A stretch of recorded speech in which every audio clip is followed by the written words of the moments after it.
Esse episódio de hoje, o tema é... E quanto aos cananeus? Iniquidade é um estilo de vida. Deus é só uma graça e um amor fácil. É porque o ser humano já ultrapassou o ser humano. Cada um colhe o que planta.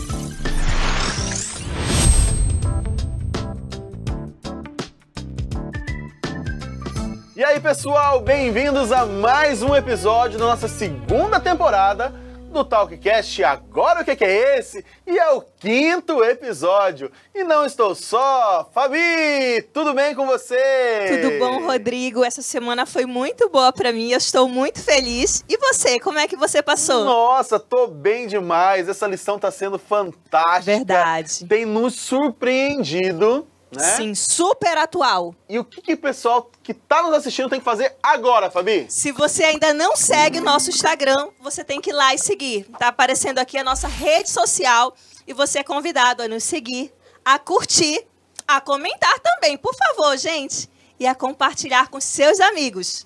É isso aí. E também tá cheio de novidades agora no nosso Instagram, né?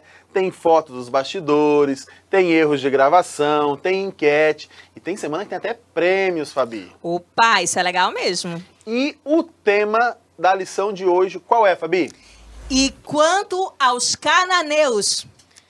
Eita, o que aconteceu com esses cananeus aí? E será que vai rolar? Não é a festa que vai rolar, hein? Não vai. Não é a festa, quero dar spoiler, hein? Tem gente pra nos ajudar hoje?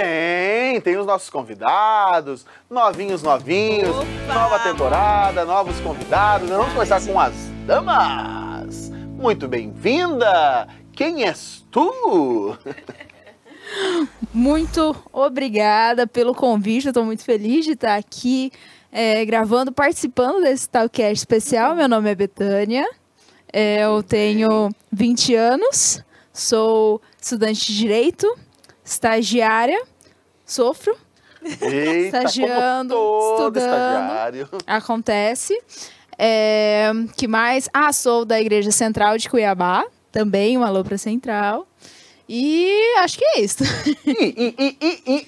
Temos uma pergunta de praxe. Que não quer calar. Livre, leve, solta, coração está preenchido, está vazio, está à procura. Conta pra todo mundo. Tenho meu varão. Opa!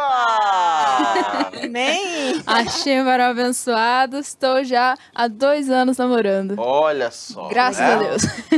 Que bom. Deus seja louvado por Amém. tudo isso. Amém. Né? E temos o nosso convidado. Convidado especial. Ele. Quem é ele? Uau. Olá a todos, Você meu nome é já Daniel. viu esse rosto? Na TV? Novo Tempo. Meu nome é Daniel, apesar de não parecer, tenho 27 anos. Sou atualmente correspondente bancário. Estou aqui para compartilhar um pouco com vocês aqui o que a gente tem aprendido durante a semana. Que legal. E a sua igreja, fala, senão vão ficar bravos com você, Daniel. Dom Aquino, Distrito Porto. Um abraço pro pessoal do Dom Aquino. Casado, solteiro? Vou deixar mais pra frente. Olha aí! Mentira, casado, casadíssimo, muito bem casado. Senão apanha em casa. Ainda Senão apanha em casa. né? Daniel, para você que ainda não o conhece, foi o representante do Mato Grosso no concurso da TV Novo Tempo do Bom de Bíblia, né? E além de ganhar como o melhor do Centro-Oeste. Bondade. É? Que bom. Então, estamos aqui muito bem representados com esses 2 jovens. Bem-vindos e vamos ao nosso tema? Vamos. E quanto aos cananeus? Mas a pergunta que não quer calar pra gente começar aqui, Daniel, é a seguinte. Deus, ele é amor, até mesmo quando ele exerce a ira? Sem dúvida, né? Será? Opa. E aí? A Bíblia nos diz que em Deus não há sombra de variação e que ele é amor. Logo, se não há sombra de variação, ele é amor em todo o tempo. Só que o que algumas pessoas acabam se esquecendo é que, além de amor, ele também é justiça. E ele não duela com o seu próprio caráter. Então, se Deus chegou ao ponto de suscitar sua ira, é porque o ser humano já ultrapassou o seu limite. É verdade, Betânia. E aí, você concorda com o que o Daniel falou? Realmente não há um choque? É um complemento do que é Deus? É uniforme? É na totalidade? Então, principalmente na atualidade, as pessoas têm uma tendência muito grande a achar que Deus é só uma graça e um amor fácil. mas se esquecem também da justiça e do juízo. Deus é graça, Deus é amor, Deus concede todas as chances, até que o ser humano mesmo trava seu coração para Deus. E quando o ser humano trava seu coração a Deus e passa a ser uma ameaça também para aquele próximo, aquele que está perto dele e ainda está buscando, Deus não pode ficar omisso. É que quando a gente está naquele caos, naquela confusão, é difícil a gente perceber isso, né? Quando a gente está em um momento de sofrimento, a gente tem mais dificuldade de perceber se Deus é amor.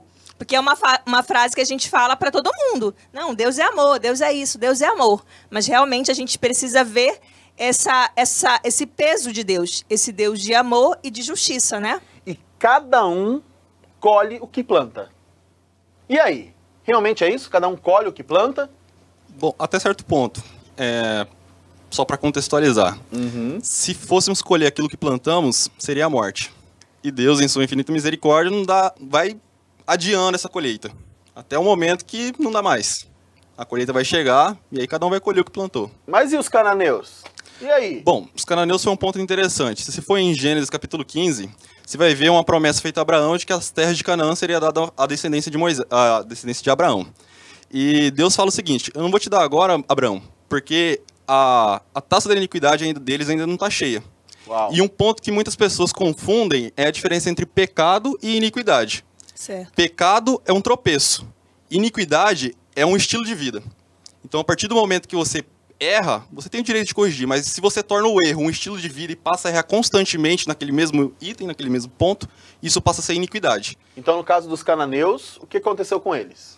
Era uma nação idólatra. Na verdade, não era uma nação, era uma região composta por várias tribos, vários povos. E eles eram completamente idólatras. Então, quando Deus fez a promessa a Abraão, ele falou assim, olha, a taça da minha ira, da iniquidade desse povo, ainda não está no limite ainda. Então, eles estão fazendo coisas erradas, mas eu ainda estou aguardando. Exatamente. Deus deu ali mais de, se não me engano, em torno de mais de 500 anos. Pode mudar o rumo. Com toda certeza. A gente tem um exemplo aí de Nínive, né?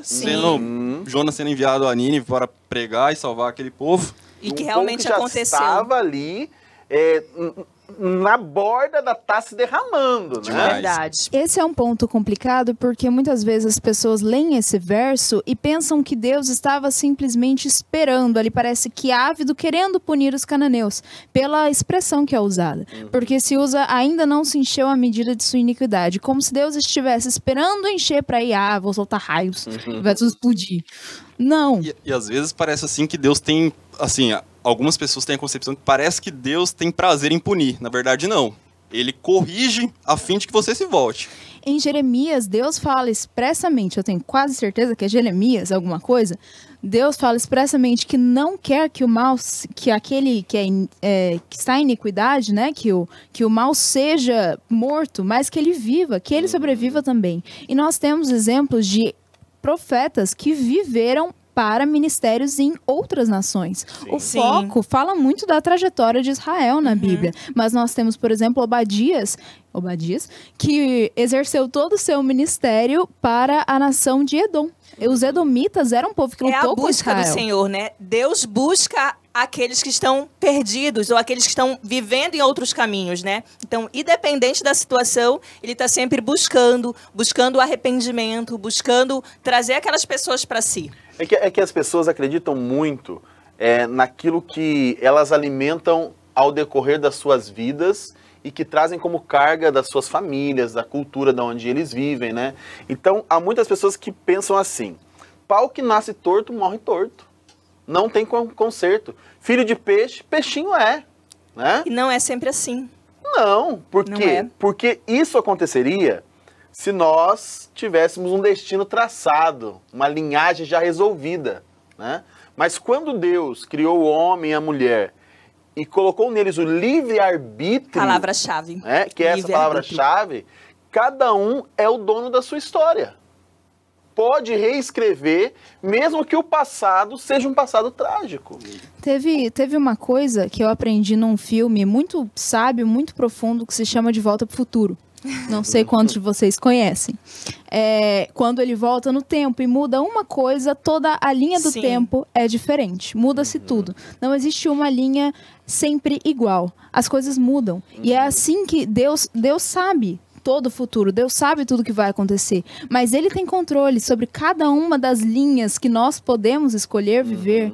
E ele está sempre nos oferecendo a oportunidade de escolher aquela que mais se aproxima dele. E um exemplo na própria Bíblia, que o pastor citou aí, é Paulo. Eu acho que não existiu ninguém igual Paulo ali, Saulo, que matou, né? prendeu os cristãos e depois se converteu e tornou o maior pregador do Novo Testamento. Sim. Então, muitas vezes, diante de coisas que acontecem neste mundo, né, as pessoas dizem, não, mas onde está Deus? Né? Deus está onde ele sempre esteve, observando e cuidando dos seus. É que cada um de nós temos o direito de escolher, não é verdade? E se a gente escolhe, sempre vai ter também uma consequência sobre nossas escolhas. Outra coisa que a gente percebe muito na nossa atualidade é essa questão da religião do achismo. Tem se seguido muito nessa onda, vamos assim dizer, aquilo que eu acho, aquilo que eu acredito é o verdadeiro, é correto. Betânia, o que você tem a dizer sobre essa questão? Quais os riscos de ter uma fé baseada no achismo? Olha, assim, uma coisa é muito importante a gente esclarecer. Sinceridade é sempre necessário. Você acreditar sinceramente naquilo, sabe, que você tem como base, é algo sempre necessário. Mas a sinceridade não se sustenta sozinha. Sim. Ela precisa ter uma crença por trás. E se a sua crença não tem base neste livro, que o meu também é acabadinho, mas é importante, na palavra de Deus, então essa crença não se sustenta no cristianismo. Tudo que nós achamos, tudo que nós pensamos tem que ser guiado pelo Espírito Santo e pelo que diz aqui. Nós precisamos, então, de uma fundamentação. Exatamente. Porque cada um acha uma coisa, né, se for basear nisso. Claro. Tem um ponto interessante, assim, porque a gente está falando de a fé do achismo, né? Se você for na raiz hebraica da palavra fé, a palavra hebraica é emuná. E o que denota emuná? É se agarrar a algo com todas as suas forças. Então, é interessante até a ilustração que eles utilizam para descrever emuná. Você imagina você no rio, sem saber nadar, não sabe nadar, e você está se afogando. E aí está passando um tronco de árvore. Você vai pular com toda a sua força para se agarrar, para se salvar. Isso é fé. Logo, se a fé é baseada no achismo, ela não pode ser fé. Ela é morta nela mesma. Certo. Tem uma música que eu queria trazer aqui, é uma música dos Arrais, se chama Não Fale. E ela, na verdade, ela se adequa perfeitamente a essa lição. Tem um trecho dela que fala o seguinte: pois se tenho a Cristo, tenho a verdade sim. No assim diz o Senhor, e não no eu acho que. A nossa fé tem que ser baseada no assim diz o Senhor, segundo o que está na palavra e segundo a guia do Espírito. Porque também dá para interpretar a palavra de forma diferente. Mas segundo o Espírito, nós encontraremos aquilo que Deus quer que nós creiamos. E como é que a gente pode alcançar essas pessoas que estão nessa onda do achismo? Como é que vocês veem que a gente pode encontrar eles? Pode ficar à vontade. Bom, o primeiro passo é conhecer a verdade, para que aí sim você passe a semear a verdade. Acho que a gente é incapaz de mudar alguém.